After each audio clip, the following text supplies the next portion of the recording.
ശ്രീ ഫൈസൽ ബാബു, എന്താണ് ഇന്നലെ കോഴിക്കോട് പിണറായി ഇങ്ങനെ നിങ്ങളെപ്പറ്റി, നിങ്ങളുടെ മുഖം ഏത് നിമിഷവും എങ്ങനെ വേണമെങ്കിലും മാറാവുന്ന രൂപത്തിലേക്ക് എത്തിയിരിക്കുന്നു എന്ന വിമർശനം ഉന്നയിക്കുന്നതിന്റെ താല്പര്യം?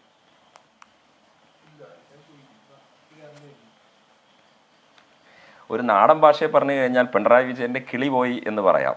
നമുക്കൊരു താത്വിക വിസ്താരങ്ങളൊക്കെ ഒഴിവാക്കിയിട്ട് നമ്മൾ പറയുകയാണെങ്കിൽ ഒരു ഫസ്റ്റ് കമൻ്റ് എന്ന നിലയിൽ ആദ്യമേ പറയാണ്, പൊന്നാനിയിൽ 5,62,000 വോട്ടിൻ്റെ തിളക്കത്തിൽ സമദാനിയും മലപ്പുറത്ത് 6,44,000 ചില്ലാൻ വോട്ടിൻ്റെ തിളക്കത്തിൽ ET മുഹമ്മദ് ബഷീറും ഒക്കെ ജയിച്ചു കയറി.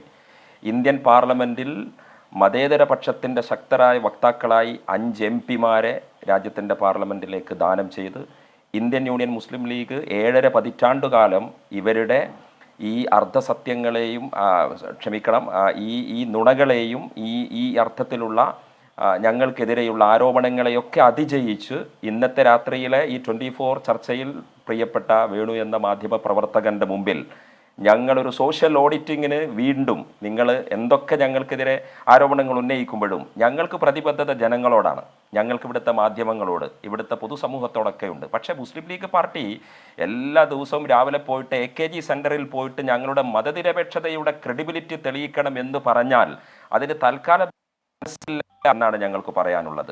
ഇടതുപക്ഷം രക്ഷപ്പെടാനുള്ള യാതൊരു സാധ്യതയും കാണുന്നില്ല എന്ന നിരാശയാണ് വേണു ഞങ്ങളെ ഈ സന്ദർഭത്തിൽ പിടികൂടുന്നത്.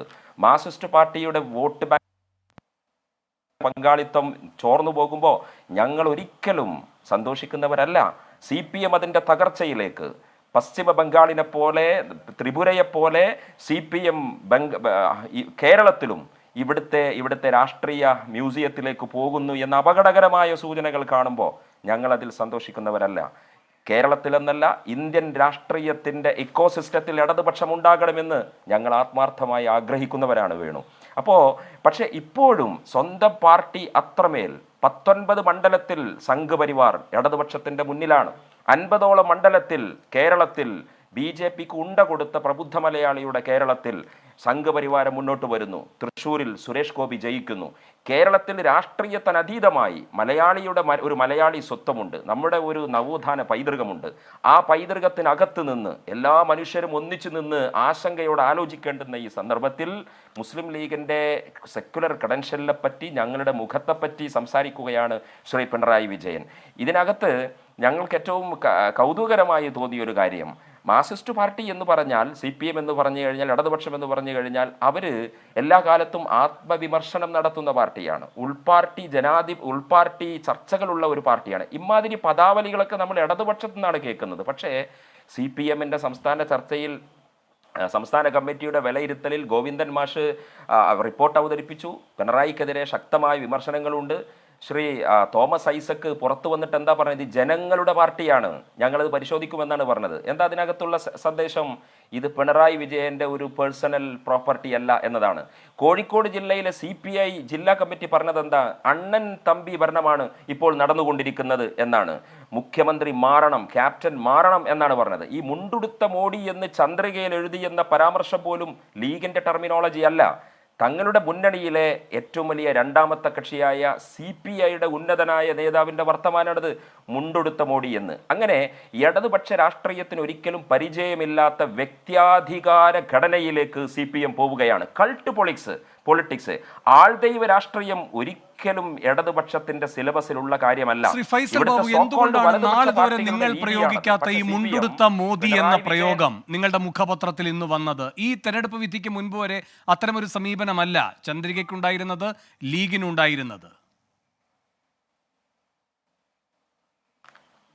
അല്ല, ഞങ്ങളൊരു ജനാധിപത്യ തലത്തിൽ പ്രവർത്തിക്കുന്ന ഒരു പാർട്ടി എന്ന നിലയിൽ ഞങ്ങൾക്ക് സ്വാഭാവികമായ വിമർശനങ്ങളില്ലേ? മാന്യമായ വിമർശനമല്ലേ അത്?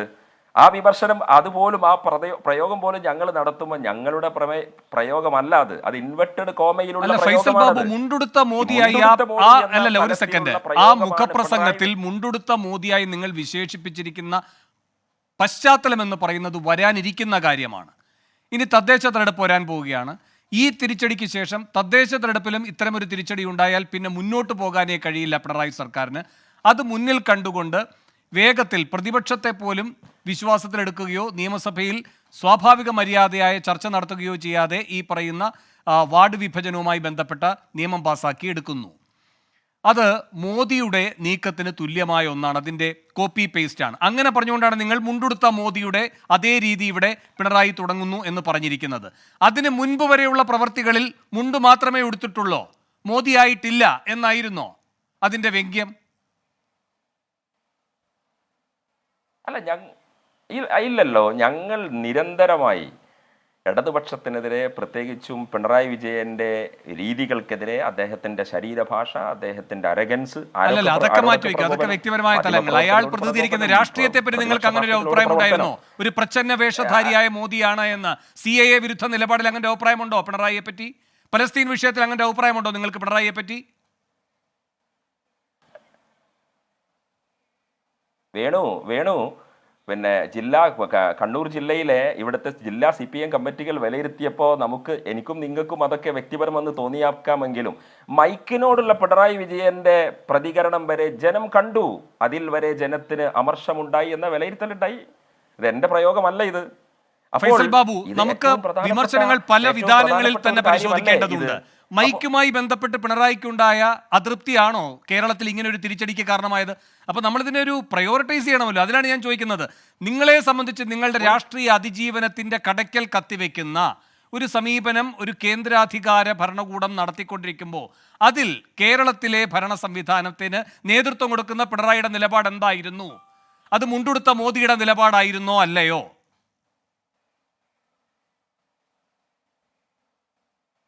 അല്ല വേണു, ഇത് ഒരു ഏകാധിപതിയുടെ ഭാഷയും രീതിയും ശൈലിയും ഒന്നും കേരളത്തിലെ ജനങ്ങൾ ഒരിക്കലും വെച്ചു പൊറുപ്പിക്കില്ല. അങ്ങനെ ഒരു വിധേയത്വം പുലർത്തുന്ന ഒരു സമൂഹമല്ലല്ലോ മലയാളി എന്ന് പറയുന്നത്. മലയാളിക്ക് എപ്പോഴും ഒരു ഇടത് സൈക്കുണ്ട്. ഇടതെന്ന് പറയുന്നത് ഒരു പെർട്ടിക്കുലർ രാഷ്ട്രീയ പാർട്ടിയെ സൂചിപ്പിക്കുന്ന ഒരു കാര്യമല്ലല്ലോ. അതൊരു മനുഷ്യന്റെ ചോദ്യം ചെയ്യാനും വിസമ്മതം രേഖപ്പെടുത്താനും വിയോജിപ്പുകൾ അറിയിക്കാനും ഒക്കെയുള്ള മനുഷ്യന്റെ സാമാന്യമായ ഒരു റീസണിങ്ങിനെ, അവന്റെ ഒരു ലോജിക്കൽ സെൻസിനെ സൂചിപ്പിക്കുന്ന ഒരു കാര്യമല്ലേ. അതുകൊണ്ട് മലയാളി ഇതൊന്നും അഡ്ജസ്റ്റ് ചെയ്യില്ല. പിന്നെ ഞങ്ങളുടെ